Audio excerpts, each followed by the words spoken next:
Hello and welcome to the CBB Super Show, brought to you by the FTN Network. I am your host, Walter Waddell, aka Dub Deuces 85, the niche sports connoisseur. We're out here grinding through conference tournaments. The high major teams are now in it. Bids are being snatched, tickets are being punched, bubble teams are in fear. This is truly the greatest time of year. Dropping some rhymes. Appreciate everybody who has shown up here as people trickle in. I would like to ask you to please make sure that you're not only subscribed to our YouTube channel here, but that you drop a like, hit the repost, retweet, shares, questions, comments, concerns, all interactions and engagements are very much appreciated. We are in an algorithm-based world, and all that stuff helps us a tremendous amount. So I appreciate you guys for continuing to support that. Had some fun yesterday, didn't we? A mid-major slate. We haven't had a mid-major slate in a long time, like predominantly all mid-major teams. Used to have it all the time back in the day, mid-major Fridays with the Horizon and the Ivy League. Those were some good days. So it was really a throwback to that. I thought the slate was going to be like a 300-point slate, but there were so many busts. And what we're seeing here in these tournaments, teams playing day 2, day 3, day 4, tired legs, fouls are up, bad shots, just a lot of trouble there. So a lot of busts that have been happening there. And we're already seeing that this morning for some of these P4 teams who are just starting. It's going to get crazy. Tonight's going to be fun. It is an 8-game slate. That's what we're going to be covering here predominantly. It was set to be a 9-gamer, but as Delaware and UNC advanced, that game disappeared. But that was set to be the 9th game. Not quite sure why DraftKings dumped that one, but it's okay. 8 games. We'll take it. Split there. There's Big 12. There's mid-majors. We've got some title games in there. Lots of goodness here. So we're going to do our thing, going game by game analysis for all. If you guys are watching live, looks like there's quite a bit of you. I do appreciate that. Feel free to drop comments and chat with me throughout the show. We'll go through and talk about any projected starting lineups that we see, which will be very helpful here for teams that you probably haven't watched very much of, any injury designations and news. And then we'll go through the projection sheet. We'll take front and center, give you an idea of what our player pool looks like, who we are looking into. We will have a core at the end, any best bets or prop betting opportunities that we like. Any final questions will be answered, and then we'll head out of here as we have just under 3.5 hours to lock. Let's get into this beautiful, beautiful slate. My man Craig dropping by here. It's a work day, but Craig's stopping by in the afternoon. I'm always happy to see you, Craig, and everybody else who shows up as well. Thank you so very much. Now, it is a daytime show, which means Walter Jr., his name's Mason, but I know a lot of you guys like to call him Walter Jr., will probably milling around here. Right now, he's playing with some new Play-Doh that he got and some racetrack thing that he has been messing about with. So his entertainment is there. His attention is there. But I know he's probably going to be popping up here any moment. So be ready for that. But we're going to do our thing here. I got a lot of good, kind, positive words after last day's show where people didn't mind. Parents, I guess, to give some realness to it. So just want to give you guys that heads up there that he may be popping up here causing some chaos. All right, let's get into game number 1 on the slate here. It is for the NEC Championship. St. Francis, PA versus Central Connecticut State. 2 teams that we don't normally see very often. Long gone are the days of Keith Braxton at St. Francis. Central Connecticut has been far and away the best team in the NEC, so expected to punch their ticket. They are 25-6 this season. The 3 seed St. Francis 15-17. Not quite to the same level of Duke dominating the ACC, but pretty similar.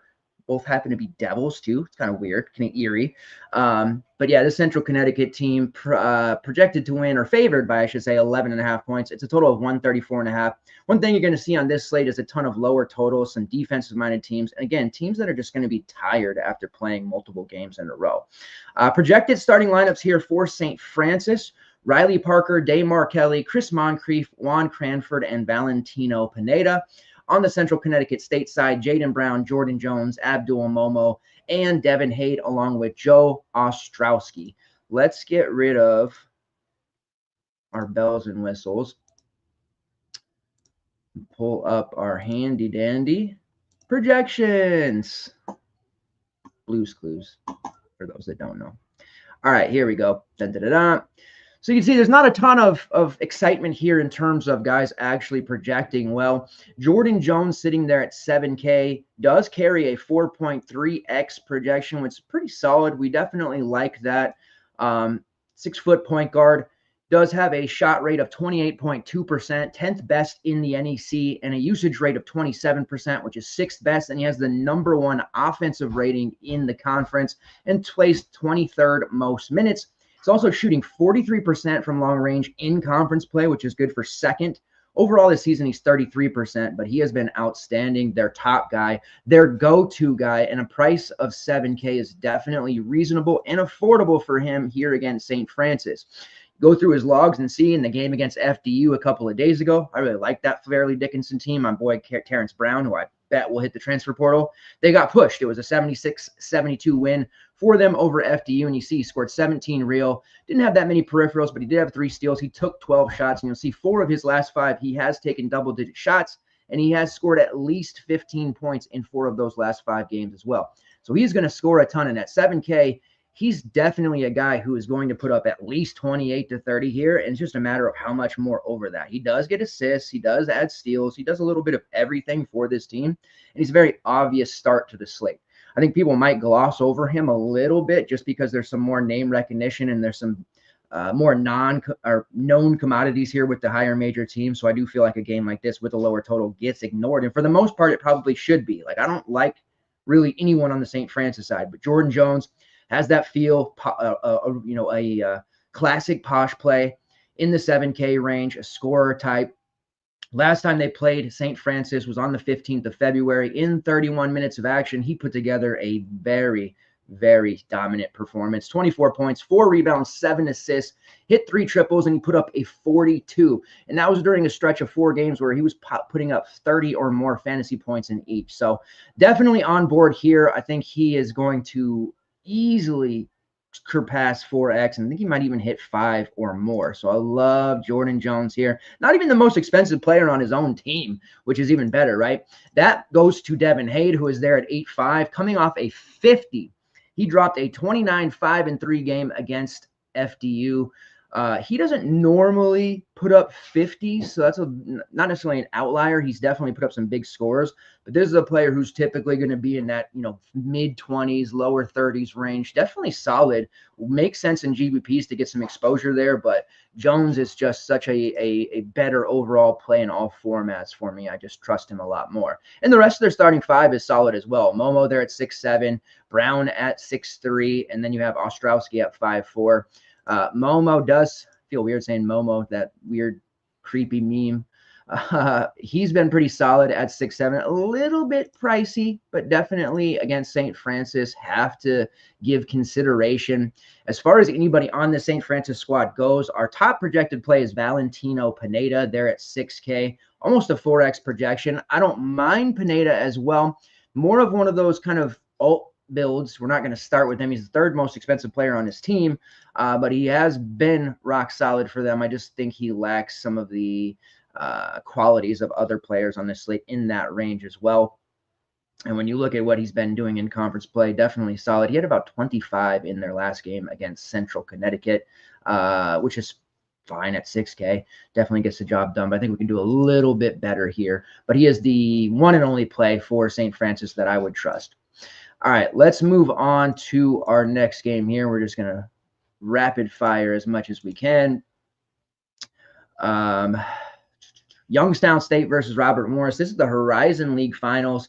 Robert Morris, 3.5 point favorite, total of 135.5. Our projected starters and what we saw last night from both teams: Nico Gillette, Ty Harper, Chris Carroll, CM Ujental, and Juwan Maxey for Youngstown State. And then for Robert Morris, Cam Woods, DJ Smith, Josh Omojawafo, Amarian Dickerson, and Alvaro Folgueras. Was calling him Folgers last night affectionately.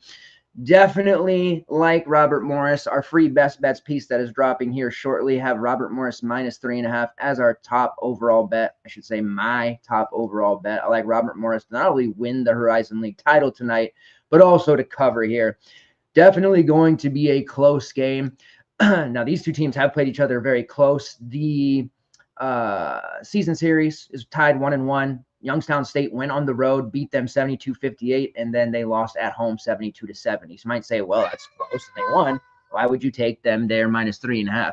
The reason is because I feel like with this one being close, we're going to get to the end, and it's going to turn into the inevitable free throw shooting contest. And Robert Morris, there was a lot of fouls last night. I expect this to be the same. By the time they got to overtime, both teams were just shooting free throws galore, and I think some similar things are going to happen here. So you know how it goes.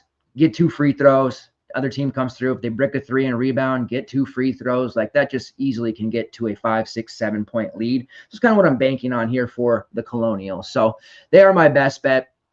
EJ Farmer still highly questionable here for Youngstown State. There was some chatter yesterday about him maybe coming back, but he didn't even dress. He's been super sick and also dealing with what I believe was a minor leg injury, at least according to a Youngstown State beat, which doesn't really exist too much out there, but it did track someone down. I would be surprised if he goes. If he did play, that would significantly impact Maxey. He's not quite the lock he was last night as today at 5-2. Funny enough, he didn't actually do all that well last night as heavy chalk, but he was cheap, allowed us to do some things. His ownership will be down across the board today as well, but he's still cheap enough to look at, especially without Farmer. And you know how it goes. If he ends up being low owned, kind of like Dylan Mitchell just this morning for Cincinnati. Dylan Mitchell, super chalky last slate, bricked out, got benched for just being awful. Comes in on a 4-game slate at 30% owned, so kind of high, but not as much maybe. And he completely obliterates, sets career highs in assists and rebounds. And you know how it is. Going back to a player that just absolutely defeated the masses the game before. So certainly have interest in Maxey for that regard. Let me pull up the page here. I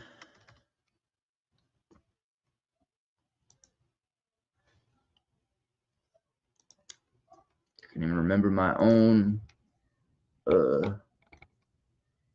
initials for that.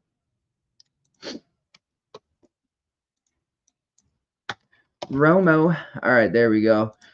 Let me do this.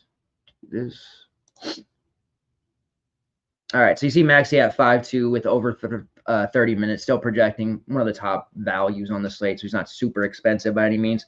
Cam Woods is expensive at almost 10K, and you can see he's not projecting super well, but he is one of those plays who said yesterday in the Discord, like, hey, this former NC State transfer, he can break a slate. He's done it before. Once Folger's gotten in foul trouble and Dickerson, Woods had to take over the second half and into overtime, and boy, did he ever. 23 real points, 7 assists, put up a 41. He can do that. Don't like the price of 9.6 compared to 8.7 last night. He'll be low owned, GBP-wise. He's a great overall look, no doubt. Here he comes. Here comes the man, the myth, the legend. What's up, buddy? As far as rostering anyone else, Alvaro Folgueras is priced slightly down at 8.3. It was a little bit more spendy last night at 8.6. With foul trouble, puts up 27 in 24 minutes. Had he got the 33 minutes I projected him for, I'm fully confident he would have put up a 40. I like the idea of going back to him. He was kind of chalky at about 35-40% last night. That'll probably be lower today. In a previous game on the road against Youngstown State in a win, he put up about 25, which is just okay. And on the home loss, 23. So he doesn't have the greatest season history for their matchup against Youngstown State, but I do still like him. Yes, I see it. Go in there and put it in your train, okay? There is some looks here for the guard forward eligibility of Dickerson, Omarion Dickerson. Put up a solid 21 last night. I wasn't considering him much, but the projections did pull his name up, just over 4x. Pretty steep discount compared to where Folgueras is. If he gets within 5-6 fantasy points, that's a pretty big discount to take. So I am slightly considering Dickerson. I do think we ultimately want somebody on Robert Morris. It's easy to look at last night's Youngstown State game and say, man, I don't want any part of that. Slow paced. It was low scoring. Both offenses were absolutely putrid. Like, get me away from that. And I can understand that fully. But it's important to recognize the Penguins 67th in tempo. They don't ordinarily play that slow. It's just that Cleveland State was able to, kind of put their will in there. They're almost 300th in tempo ranking, and both teams just completely anemic on offense. I think that'll keep the ownership low on this game, but I feel like we might see a little bit of a faster pace game here between both. And that means we're going to definitely want some exposure here. So a big decision to make on that Robert Morris exposure if you want it on Alvaro or on Marion, but I do think one of those two is very much in play. And then the GBP side, Nico Gillette and Gabe Dines for Youngstown State. Gillette's pretty expensive. I had to kind of like double take and triple take there because I kind of ignored him completely last night, and he looked pretty good in the game. Honestly, put up almost 40. But this price point of 8.8 is a little bit of a sticker shock to me, although he has put up 37 or more in 3 of his last 4. So super active. Can he stay out of foul trouble?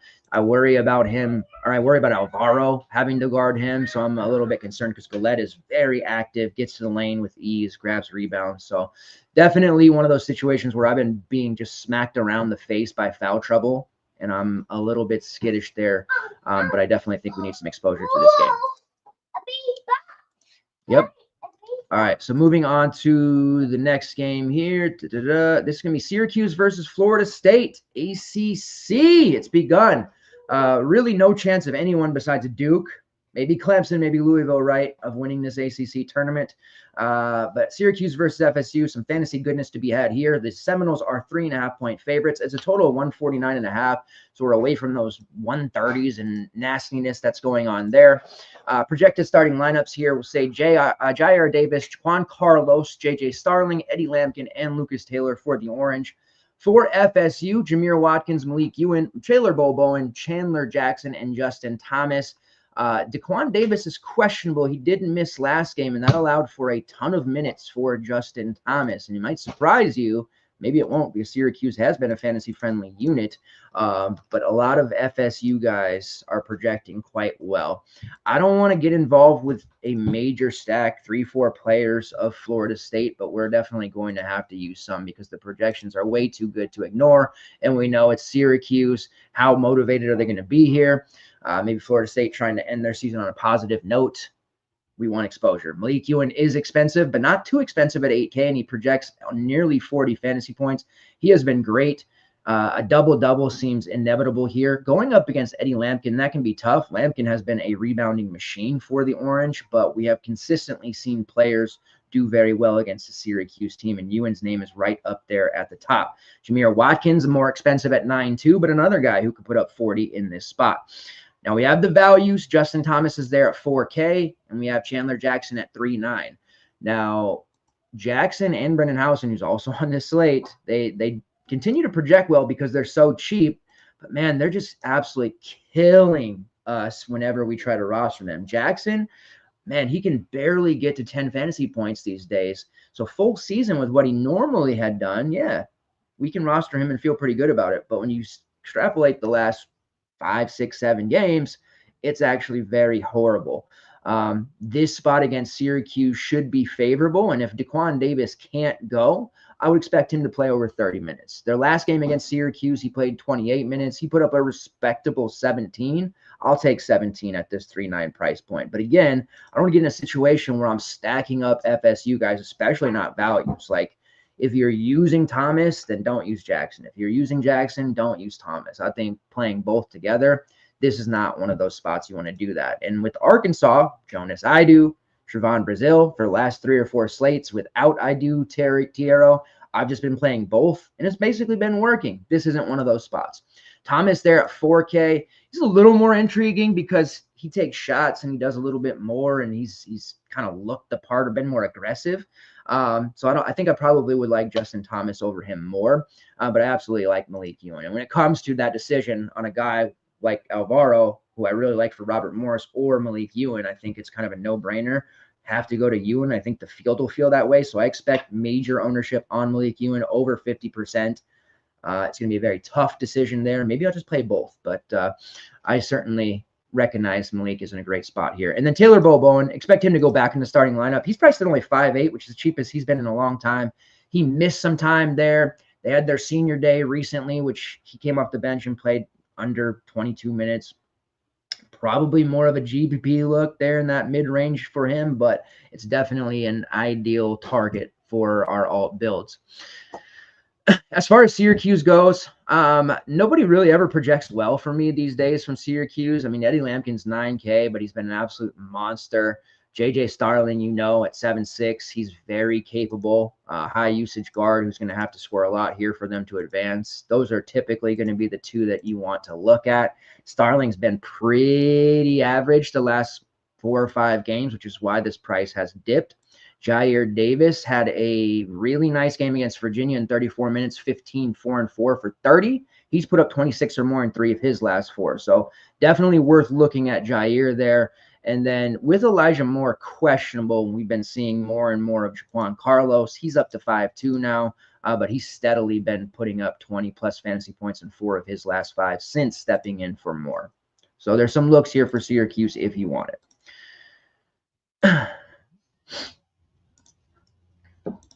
As my man Balky, March Madness, appliance season. We need a big takedown, yeah. For me, it's not appliance season as much. It's car repair season. So, yeah, we need to get this done. We need to have a major takedown across the community here. So, good to see you, Brett. Appreciate you. All right, let's get into the next game here, which is Arizona State versus Kansas State. Kansas State is a 5.5-point favorite, total of 143.5.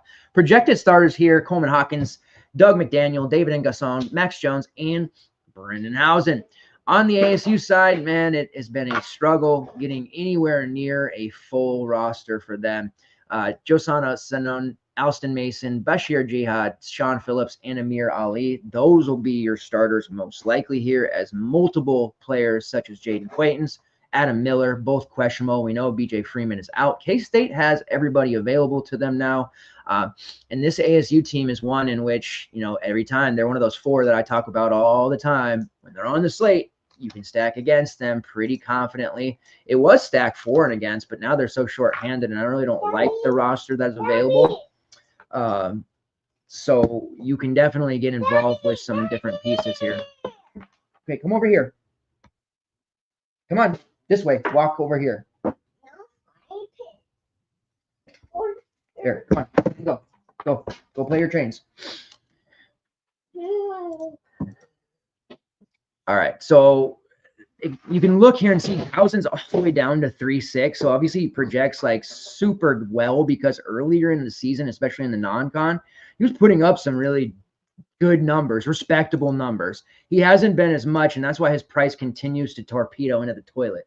Sub 10 fantasy points in back-to-back games, but recognize one was a road matchup against Cincinnati, which was one of the ugliest games I've seen all season, and I've seen Virginia games. And then a terrible blowout loss to Iowa State, in which he was just terrible in both. Against lesser competition, such as UCF and Colorado, he's been much more respected.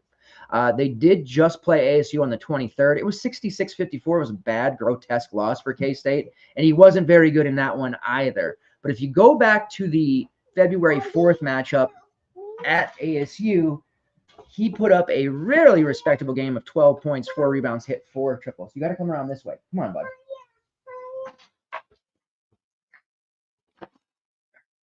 There you go. Here, take this. Take that to the train park, okay? All right. So the real decision here is, can you just roster him, plug your nose, and say, you know what, it's going to get me to a couple of marquee elite pieces that I feel very good about. If he drops a 10, fine, so be it. I'll live with it. Or can we roster him and think he can hit a couple of threes against this ASU team and put up 20? I mean, can you imagine him hitting 3 or 4 triples in this spot? He absolutely can. He's super cheap. I mean, it's really difficult to not just click his name in. And I know he's horrible. I do. He's very, very bad. But that's just a very difficult price to get away from. Would like to see CJ Jones play more. I'm actually more confident in him than Housen, but he has been even worse. And the minutes haven't been there for him as much. Gana Onyenso is back to the bench, barely playing with Coleman Hawkins. And you can see we actually have some pretty strong projections on Coleman Hawkins for the first time all season, as he's priced a reasonable affordable tag, and he's actually been producing pretty well. And then David Ngasson, who has been absolutely crushing it when not in foul trouble, priced there at 7.9. So you've got some really good looks here. Max Jones is also in play there at 5.6. And then Amir Ali and Josin Sanin on the ASU side. Josin is the one I'd most be interested in. His price continues to creep up, but he's completely jacking up shots, plays 39 to 40 minutes here with nobody else available, and he just looks better as a fantasy asset than Alston Mason does. So a lot of different pieces in this game you can get to. And the nice thing about ASU games is, what you got going on here, dude? Did you find the candy bag? All right. So we're just going to do that with him under the desk eating candy. All right, let's do it. This one, I think you want to come away with at least 2 pieces in. Now, the field probably won't, because we have an entire season of data on our hands where ASU games just don't get rostered like that. They have been maybe a little bit more recently, just because they have like 6 guys available and Hurley's having to play his kid significant minutes, which is laughable. So we probably will see some ownership here, right? But nobody's going to be stacking at 3 or 4 pieces, and it's definitely a large field look to do so. And in your main, if you want to. There's some other teams on the slate that I want exposure to. Of course, my guys from UCF. So I'm not going to be able to go with a full stack here, but I'm definitely playing at least 2 pieces. And right now I'm angling towards Brendan Housen and Coleman Hawkins. And I haven't really looked to roster Coleman Hawkins since November, so I'm a little skittish there, but I do think this is an absolute great spot for him, and one of those ones where at the end of it, you're going to be saying, why didn't I roster Coleman Hawkins? He put up 45 today. Damn, like there's really that big possibility happening. Or K-State's mail it in, Coleman Hawkins got his money, and the season's going to end for them. Either or, no in between. All right, let's go to the next game here. Gonzaga versus St. Mary's. This is the WCC final. Was it going to be any other teams? These 2 teams consistently in the final. The top 2 seeds, whoever it might be, and it's usually Gonzaga or St. Mary's, always make the final. The way the WCC does it, they protect their top seeds. They get the double bye there. Pepperdine got absolutely just wrecked. Mo Odom's going to get paid when he goes to the portal. Respect to them against St. Mary's. And then Gonzaga handled business against San Francisco. Now, St. Mary's has swept the season series, and it's very tough to beat a team 3 teams. It's cliche to say, but we have to say it. Gonzaga is a 3.5-point favorite, and it's a total of 138.5. The starting lineups here: Ryan Nembhard, Nolan Hickman, Graham Ike, Ben Gregg, and Khalif Battle. On the St. Mary's side, one of the best starting 5s in the country for my money: Mitchell Saxon, Jordan Ross, Paulius Maraskis, Augustus Marshallonis, and Luke Barrett. No injury designations to worry about. We're clean here. And overall, this game is going to be fun to watch. This is one, like, just entertainment-wise, and I'm just looking forward to seeing it. I don't think I'm going to be too involved from a DFS standpoint. And I wouldn't betting, like, if it's a St. Mary's bet for me or no bet, like, I'll just take the points with them. But I'm not like super excited about it, because again, I do kind of get a little skittish about a team that has beaten another program 2-0 and has got to beat them a 3rd time. It's just so difficult. And it might surprise you here, but when you look at it, and this is updated DVP modifiers, box scores are in, everything else, minutes, all of that, there's not a ton of great projections on this game. Paulius Maraskis at 6'9", it's cheap for him, but damn, he gets into foul trouble in these spots. Mitchell Saxon got the rebounding prop for us last night, but a blowout against Pepperdine, only 9 points, didn't get his prop. I'll probably go back to looking at his props today. He's still pretty cheap at 7'4". I know Harry Wessels has been a decent enough value that people have targeted. He's there at 4'5". Just okay. I don't think he sees 20 minutes today. That's unfortunately why we can't really look there. And then you have the expensive prices on Graham Ike, Ryan Nembhard, Marshallonis is there at 8'4". Like, these are decent GBP looks. And Ike at 9'4", like, he's probably going to be sub 10%. You saw he dropped a 40 piece last night.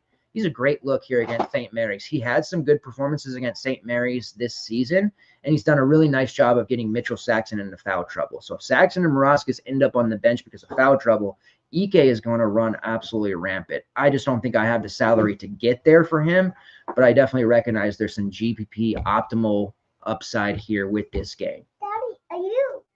Thank you, buddy. I'm me. I do think Luke Barrett is main team viable at 6'4", just because he's starting to do enough again. He's playing just about every single minute, but there isn't a lot of upside there for him, but he does have a safe floor.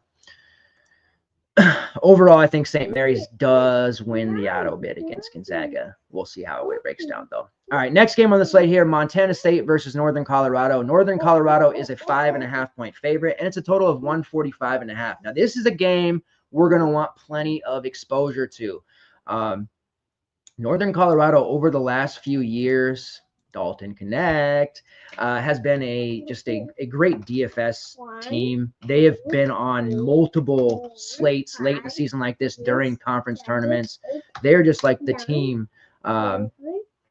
in this conference that just ends up being very fun to watch, entertaining, and honestly, they make us profitable. So we're definitely going to be having a heavy amount of exposure here to Northern Colorado. Montana State has some guys too. They're very cheap. Montana and Montana State both on this slate. Be ready for some potential tilt. This happens with those teams, but there are plenty of guys here that we're going to get some exposure to. And I think the industry will as well. It's not very much of a secret here that you want to get involved with this game. Projected starting lineups here for Northern Colorado: Isaiah Hawthorne, who is the San Francisco transfer, Jerron Riley, Langston Reynolds, Brock Wisney, and Zach Block. On the Montana State side, Jay Mullins, who's been around the block, Sam Lecolat, Tyler Patterson, Max Ogbenpalo, and Bryce Zephyr. There is an injury designation for Brandon Walker. See if he ends up playing. He's questionable. But overall, you can see projections-wise, there are 4 in particular that are just bonkers. Plenty of exposure here. Jay Mullins is one of the top values at 4.2. And I know earlier this season when he was on the slate, I can't remember if that was in early November or not. Let me see. Yes, it was. Very first slate against Wisconsin. 3K, he dropped to 30. Now, in the last year as chalk, he didn't do a whole lot. And then you look on December 15th against USC as chalk again at 3.4. He only had 6. Definitely on board with using Jay Mullins. Yep, go ahead and get down, check it out. And I think he'll be a very popular value. He's definitely the guy that we want to have exposure to. So that's play number 1. Come on. Here, why don't you take this and go watch your show? Can you go see Maggie? Here you go. All right. Now you have to make a decision on Northern Colorado after that. There are all these various cheap Montana State guys: Ogbenpalo, Garacki, Patrick McMahon has been projecting pretty well. Coming off the bench, playing 20-plus minutes. He's had 23 or more fantasy points in 4 of his last 5. He's only 4.3. So there's some various cheapies that you're going to want to get through. I think Mullins is the automatic plug and play, and you go from there. And then you jump over to the Northern Colorado side, and you make a decision on 2 of the 3 between Hawthorne, Riley, and Reynolds. Let's pull up some rates here so you can kind of have some assistance on how you want to do this. Number 1 for me is going to be Langston Reynolds. I think he's a pretty obvious play. He does have a 24.6% usage rate, 22.4% shot rate, 17.6% defensive rebounding rate, and a 19.5% assist rate. Does a little bit of everything. And Reynolds has been on the team for a few seasons, and he's definitely been a productive player throughout. Isaiah Hawthorne, the San Francisco transfer, who is a role player for them, has a 27.9% shot rate for this team, 26.3% usage rate, and he's shooting 38% from long range, drawing 5 fouls per 40. Reynolds also draws 4.3 fouls per 40, so they might live at the line at the end of the game as well. Want players who are going to be shooting those late game free throws. I know there's a lot of complaining from people, mostly in the media, but in a fantasy perspective, we love those free throw shooting contests, right? And then you have Jerron Riley. One of the higher offensive ratings on the team, shoots about 39% from long range, 20% shot rate, 19.2% defensive rebounding rate, and a 25% assist rate. So that is their quote unquote big 3. And when they played Weber State on Sunday, they smacked them 76-52, not even close. Blaze Threat completely shut down on the Weber State side. And we saw 29 real points from Hawthorne, 11, 9, and 6 from Really, flirted with the triple-double there. And Reynolds had just the 6 and 6. It was a down game for him, but he's the one I'm most confident in here to have the best game. And he's only priced at 5.6K. Easy lock for me. He's been under 20 fantasy points in back-to-back games. Hopefully that just scares people away. Again, he's a very easy value for me at 5.6. I'm going to try to litter my lineup with those mid 5K range plays whenever they stand out. There's another one in the Montana game later we're going to talk about, but this is one that's just very, very obvious to me. In their last game against this Montana State team in 34 minutes, he put up 25. I'll take 25 from him all day, but I think he's capable of putting up 30 plus here. So give me all the Reynolds I can handle. Hawthorne at 7-1 is the most expensive on the team, but he's certainly playable there after dropping the 44 on Weber State. Coming over from San Francisco, just crazy to see how talented guys are at those upper levels. Not that WCC is a power conference, but they're definitely up there, right? And then he comes down and absolutely dominates here at this level for Northern Colorado. He put up 31 against Montana State in their last game. So Hawthorne's definitely worth a shot, worth a look here in the Big Sky. And that's somebody that I definitely want heavy exposure to, whether he makes my main or not. Really's probably the third look there. And typically you can see those guys who, are priced in that mid-range 6'8", he's just slightly below Hawthorne. People would just go to Hawthorne or they'll go down to Reynolds, right? So that's going to make Really extremely low owned, under 10% probably. And he perhaps has been the most steady of the group. And that's just because he's got a little bit of that Braden Smith-esque type game to him, right? He contributes heavily on the rebounding side. He drops assists. He can score up to 20 points. He scored 20 real in 3 of his last 5. Deserves more respect than he probably is getting right now. He's a very strong overall play. Northern Colorado's stacks over the last few years have been extremely profitable. Yes, the rosters change, although there's a couple of guys on this roster that are still from the last 2 or 3 seasons. But this team, this coaching staff, this program continues to be competitive in the Big Sky, and they continue to line our pockets with profitability. Now, this is just a semifinal of the Big Sky, so there's going to be another slate with them on it perhaps as well if they can win this game. So Really, Hawthorne, Reynolds, all excellent plays. You also have a interesting GPP value in Marcel McCreary, who is sitting there at 3.8K. If you're running the multiple lineups, throwing him in, he has a 20.6% shot rate. He did transfer from Air Force a couple of seasons ago, and he can fill it up actually quite quickly. He is a 3-point chucker. He's 4th best in the Big Sky at 44%. So at 20-ish minutes, if you can get there, he's definitely a guy that you want to at least consider if you're a multi-enter. He's probably a little too lean to use in your main lineup there, just in case he has a bad shooting night or only plays about 12 minutes. That's going to be a hard one for him to make up. But if he does hit 3 or 4 triples, he can end up really well. And he's at least here. He's at least more interesting than Brendenhausen, who I'm ready to play in my main lineup, even though I don't want to. So I wanted to throw that name at you there. And then, of course, on the Montana State side, the various values. They just have a deeper rotation. You might have forgotten, but every time they've been on the slate over the last couple of years, they tend to play 11, 12, 13 guys, a la Leonard Hamilton. So it gets very, very frustrating. Jed Miller off the bench playing a lot of minutes. Brian Goracki at one time was playing starter level minutes. He's been playing under 20 lately. So just have to be aware and advised of that it could get a little bit dicey there with the Montana State pieces, but Jay Mullins is the one that I'm going to trust the most.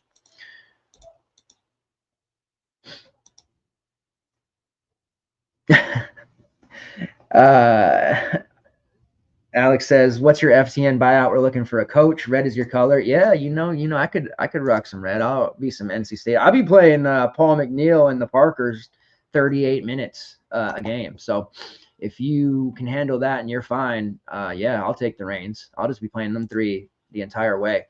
And the whole betting on yourselves, props wise, and the players getting in trouble.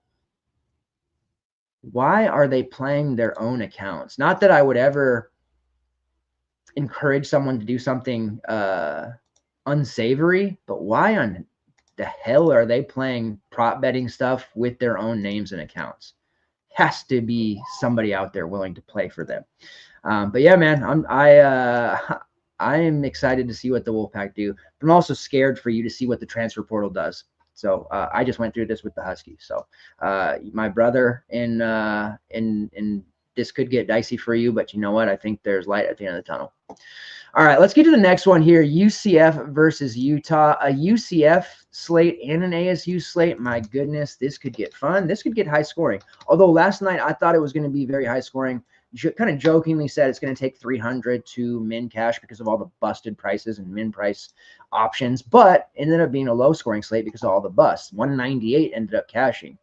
Pretty crazy. I feel like tonight's going to be a high scoring slate, but we'll see. The spread in this one, pull up the right game. Here we go. 2.5 in favor of Utah. 157.5, one of the highest totals on the slate. Now, there are injuries all over the UCF side.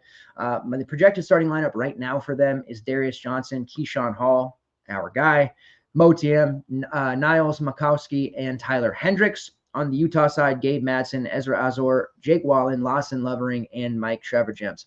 Now, Jordan Ivy Curry is questionable. Mikey Williams is questionable. Jalen Sellers is doubtful. Barely played all year. And Rakesh Joshias is doubtful as well. So a lot out. We could be seeing a short-handed UCF team, and that's kind of what happened in their last game. And Darius Johnson absolutely nuked. Played 39 minutes in that loss. It was a close loss on the road against West Virginia. Put up 27, 5, and 3. He had 7 steals. 7 steals. He Javon Small. He Javon Small. That's what Javon Small does. Or I guess I could call it Arturo Dean after the Oklahoma State game. Keyshawn Hall also played 37 minutes, but they did a nice job. He only had 6 points. He did have 8 rebounds, couple of blocks. Expect a bigger game from him. UCF ran a 7-man rotation. That's what we like to see. Off the bench, Dallin, Debo Coleman, and J.J. Taylor each played 25 minutes. So you're going to see if that's the case, J.J. Taylor is going to project pretty well because he's only 3'5", and anything over 20 minutes for him should get him to value. If Mikey Williams can't go, especially, and there is upside for him to play maybe even 30 minutes. And earlier this season, he did. Matchup against Utah is pretty favorable, especially on a neutral court too. We'll see what happens with Jordan Ivy Curry. That's just a ton of usage and shots to go around as well. So you look at it on the UCF side, Taylor, an interesting value at 3.5. My man, Keyshawn Hall, high usage rate. He's only priced at 8.2 instead of 10K. We get that buy low on him. Nobody's going to be rostering Key Hall. They rarely do. Going to be all over him. Always am. Motiam is there at 6'6". Nice discount for him. He can get a block party going. I do worry about him. Utah has an endless amount of front court options, and they will use all their fouls. So it's going to be a physical game in the front court for Mo, and he's going to have to stay out of foul trouble. And because we've been getting wrecked with fouls so much lately, it's probably more of a GPP look than a main team, even though that price is nice. And then you got Darius Johnson, who's more expensive than Key Hall now. So he's a great tournament look too, but you can also use him in your main because he's just going to rack up fantasy points. He's going to play every single minute. Last year when Jalen Sellers was actually healthy and somewhat decent, he and Darius Johnson were tearing it up. And in the late season, Darius Johnson became one of the unfadable fantasy assets of that year, and he's starting to return to that level here now. Utah side, we have tons to look at. Lawson Lovering's only 5K. It's just a great matchup on paper against UCF. So got to look there. Mike Shrava, I like to call him that, at 5'3", playing 25, 28 minutes. He's a great look. Keanu Dawes is a little expensive at 5'5", but off the bench, he has major upside. We've seen him perform at a high fantasy point per minute level. He's going to be great next year. Jake Wallen is cheap at 5'1". I think he's more of a GPP look than Lovering just because he does not take as many shots and goes kind of cold at times. And then, of course, my man Ezra Azor, who's a little more expensive at 7'8", but definitely a main team look if you want to get there on the Utah side. Gabe Madsen's at 7'5". We always joke about him, not really looking to roster him too much. And then Tyler Hendricks at 3'1". If he starts for UCF, he did start playing only 7 minutes last game, but he was really good a couple of games before that as a starter. So more of a GPP look there. We'll see how the news shakes out. And also with these tournament games, they don't always end on time, which we know. So we won't necessarily get starting lineup info for some of these. So we have to be vigilant on socials or get an FTN sub let us do it for you in the Discord. So lots to like in this game. Yes, stacking ASU, K-State, and stacking UCF, Utah. You could do those two things. Throw yourself 2 pieces of Northern Colorado in and have a very competitive lineup and probably walk away with an easy double or triple up to your investment tonight.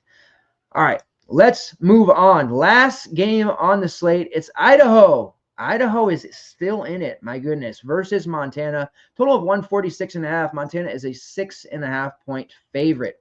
The Vandals are not supposed to be here right now, but you know what? They are. And this is always a Montana versus Montana State battle here in the Big Sky. Every once in a while, we'll see, Weber State have a good season. And everyone expects it to be Montana State. But I think what we'll see here is hopefully, knock on wood, a Northern Colorado versus Montana game, because that's going to be great for fantasy purposes. All right. The projected starting lineups here for Idaho: Colton Mitchell, Tyler Mraz, Julius Mims, Jack Payne, and Christian Gonzalez. On the Montana side, Brandon Whitney, Tajon Sawyer, Joe Bridgen, Kai Johnson, and Malik Moore. But Montana, similar to Montana State, has a deeper bench, and that is both a good and a bad thing. Bad thing because it definitely stretches out the minutes for everyone, but a good thing because we can get some cheap pieces here, or affordable or reasonable or interesting looks. Austin Patterson, who plays about 20 plus minutes off the bench, and Money Williams, who plays about 25, 28 minutes off the bench. And Money Williams has a fantastic shot rate at 29.4%, 7th best in the Big Sky, and a usage rate of 30.6%, which is 5th best in the Big Sky. Now, to start the season, he was starting. Now they're bringing him off the bench. It's kind of a punch in the mouth in the second units. I like when teams do this with one of their better players because it catches the second unit off guard, and gets guys a little bit tired, and then they just come in and absolutely detonate. His usage rate in the Northern Arizona win, 41%. His usage rate against Eastern Washington, their final regular season game, 36%. And his usage rate against Portland State in the game before that, 46%. This is one bench piece that you're going to want to roster. He's probably going to be popular. He did a nice job of pricing him at 6'6", so it'll make people kind of double take. But he's absolutely in a balanced build, a flagship piece that you want to have. Malik Moore is the other option. I was talking about the Langston Reynolds play in the mid 5K range that I felt like was an auto play. Malik Moore also projecting nearly 5x, one of the highest on the slate at 5'3".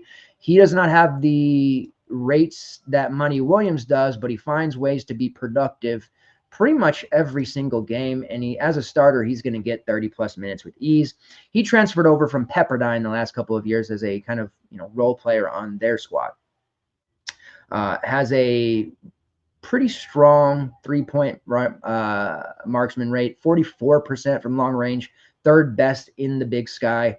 One of the best offensive ratings, one of the best effective field goal, one of the best true shooting percentages. And the Big Sky is just a very good scorer and efficient. Does have a 23.8% shot rate, so it's not as if he's horrible by any means, and a 21.2% usage rate. So Malik Moore is the guy that I'm going to be looking at here. That just price range 5K. I always litter my lineup with those looks, and he's going to be a guy that I have a lot of exposure to, and then we'll make a decision there on Money Williams. Can we play 2 Montana? Absolutely. Idaho, they're on borrowed time. Idaho has played pretty well this season, against light competition and in the Big Sky, but they're a 14-18 team. I am actually pretty surprised that they beat Portland State. Their defense is one of the worst in the entire Division I collegiate basketball world. They're 347th in defensive efficiency. So Montana should wreak havoc here, but it's a neutral court, and you know what? It's a 1-game season, and truly, I keep harping on it, anyone can beat anyone. So they do have Tyler Linhart on Idaho, who's a former Washington Husky player, has a shot rate of 27.2%. So shout out to Tyler Linhart. He's only shooting 29% from long range, but he has volume, and they keep letting him shoot off the bench. He's a little expensive, but I did want to bring that up because I know you guys love when I give you some anecdotal stories about my Washington Huskies. So yeah, Malik Moore, definitely. Austin Patterson's there at 4'3". Might be a little aggressive, as their other bench piece next to Money. He's playing about the 24 minutes I projected him for. Sometimes he plays more, sometimes he plays less. That one I think is a little over projected. Look at his last 5. He's been much worse for the full season. He's been decent. I will probably do some manual edits to that one, but I don't like messing with the projections too much at this stage of the season because it's pretty decent, pretty good, pretty accurate. I'd say the community agrees. And what happens when we do that is we lower a guy and then suddenly he crushes it. And it's like, well, the computer knew, right? The system knew. We've had that happen a couple of times. So I do wanted to highlight the Austin Patterson play that, he's probably over projected. I'll have to look up and see if he's pulling from another name. Sometimes that happens, but Money Williams, Malik Moore, definitely the Montana looks we want. Kai Johnson is also pretty cheap as a starter at 4.7, so I don't mind that either. If you're playing the night slate, which has this game, a Montana stack on the night slate is clearly the way to go. All right, so that'll take us to the end here. No injury designations for that game either, by the way, so we don't have to worry about anything too much. Core right now for me is Jay Mullins for the value, Langston Reynolds, who I feel is pretty cheap, and then, of course, Keyshawn Hall, who does get core or posh play designation pretty much every time he's on the slate. People aren't rostering him. My man Keyshawn Hall is ready to break a slate at sub 10% again, so lead us to the promised land. Best bets, I like Nicholls State -1 versus Lamar in the Southland. Robert Morris, again, that was my best bet of the day. -3.5 versus Youngstown State. And then Vermont taking on Maine. They're -5.5. Vermont has been covering machines. Shout out to Mike Randall. He has been on top of Vermont here the last month in the season. And that is one of the more confident bets of the day for me as well for Vermont, -5.5. As far as props go, we have been able to pull props and stuff from games that are on the slate. So I've been popping those into the Discord for our community. That is one of the added benefits of being in the FTN community. We have been absolutely crushing games like VMI, Pepperdine earlier in the week when it wasn't on a slate, and a few others. The Delaware game yesterday, where we just have some very advantageous spots that are high edge, and they've come through, and we've been able to turn a nice profit there on Prize Picks and underdogs. So it's just another element and weapon in our arsenal that we provide for you if you decide to check us out. It's not too late. Still plenty of time. The season is just about over, but turning time, we have a lot going on. It's going to be a very profitable tournament in a variety of ways. Not only do we have the DFS and the betting content, but I'm also going to be we'll have bracket competitions, of course. And then we're also going to be doing some leagues, which is something we've done in the past few years, which acts as kind of like a de facto season-long draft players from the various tournament teams. The further they go, the better off you'll be, right? So some strategy involved to that. We'll probably be looking to do a 12-man league for that. So anyone interested, please make sure to reach out to me, whether that's on Discord or on Twitter at Dubdeuces85. Typically a pretty low buy-in to $25 to $50. So somewhat reasonable there if you want to get involved, and just another fun thing to sweat and grind through. RotoWire does it every single year. Have been invited to take part in that once again. That'll be something that happens here in the next few after Selection Sunday, probably Monday or Tuesday, I believe, is when they do that. So if you have Sirius XM radio, you'll be able to hear that draft live. But just another thing of goodness that we're going to be doing. And I'm going to be looking for the win here. It's 4 years of that league. Haven't won it yet. Razzle's won it a bunch of times, but I'm coming for him, and I feel pretty good about this year. And I have a good strategy in place. But I'm not going to say that because I don't want Razzle to steal it, because he's pull some thievery moves here. All right, what I'm doing right now is just adding all the teams back for the slate, and then I'm going to pull up the overall projections. My brain wants to type YSU for that. Doesn't make sense for it not to do that. Whatever. And then you guys can have a look on the board, and then we'll get out of here.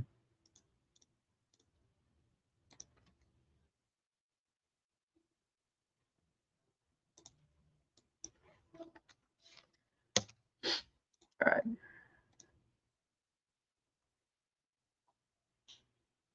So what you see here, obviously the X value. So the expected return here, I'll file it, or I sort it by that column when every game that I talk about. Get yourself a nice little look here at any props you may want to play. This is another thing that we've been putting in the betting Discord and the DFS Discord for those props on games that aren't on the slate as well. And then just go down the line and look. Got a projection here of 13 points. Oh, they've got them at 10.5 on Prize Picks. Bam, we'll slam the over. Very, very easy stuff. Obviously, it doesn't always work, but we've been running pretty good there. All right, so at the top of the projections there is Brendan Housen.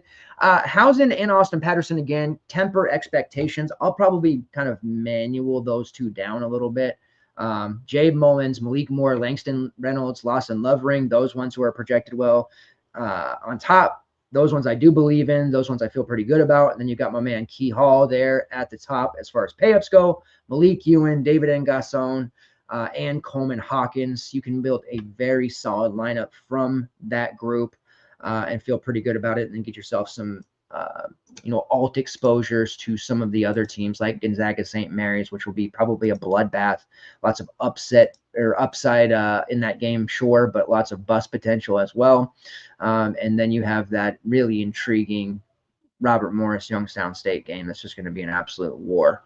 But overall, I feel pretty good about this slate. Nice mix of both mid-major and high-major stuff. So let's get a bunch of green screens and window trips here going. Any plays from ASU KSU game? I missed that. Yeah. So Coleman Hawkins, David Ngason, Max Jones, Brendan Housen. On the ASU side, I still like Senin, Shir Jihad, all those. I'll be posting the projection sheet here. I got a few more changes to make, but I'll have that in the Discord within the next 45 minutes so you guys can do your thing there as well. And start getting some lineups built. We're just about, 2.5 hours away from lock.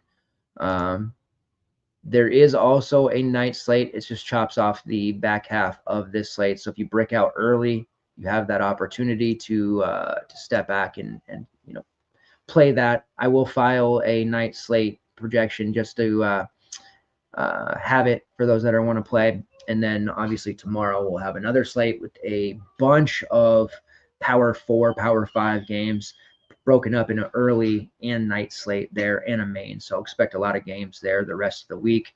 We're in it, man. We're almost to Selection Sunday, the home stretch. Now, from this point forward, we will be doing shows every day. So we'll be back tomorrow, probably a little bit earlier afternoon there.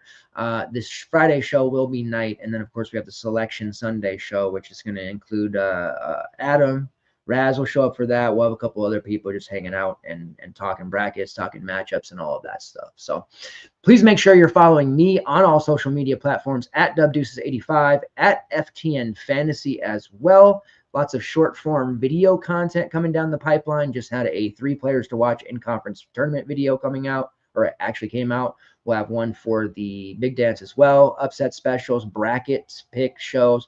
Typically on Monday night, I like to just take that show to, kind of work through my bracket and explain that. And that was actually one of our highest viewed shows last year at midnight. So feel like you guys want that again, we'll have it.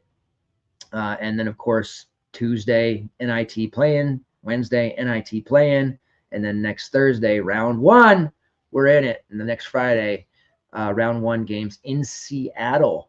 I can see my older son and try to get up to some games there. So fingers crossed we can make that happen.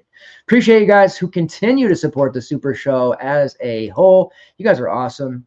Greatest community. I love college basketball. You guys do too. College football as well. We built a really strong, great community that is absolutely phenomenal. And look at that. These day shows, man. Efficiency. Just under an hour. Can you believe it? Could you ever imagine me having a 7 or 8 game slate breakdown take place in under an hour? Man, good stuff. Anyways, let's get after it. We'll be back tomorrow, probably around 11 a.m. PST, breaking down the main slate there. I'm going to get a head start, so definitely be ready. Make sure you turn on notifications so you don't miss when that show goes live. And please, on the way out the door, make sure you hit that like button. Again, all of those interactions help us so very much. You guys are the best. Green screens and window trips in your future. Let's get it. And remember, go Huskies. Yes, the season is over, but we love them. And we'll be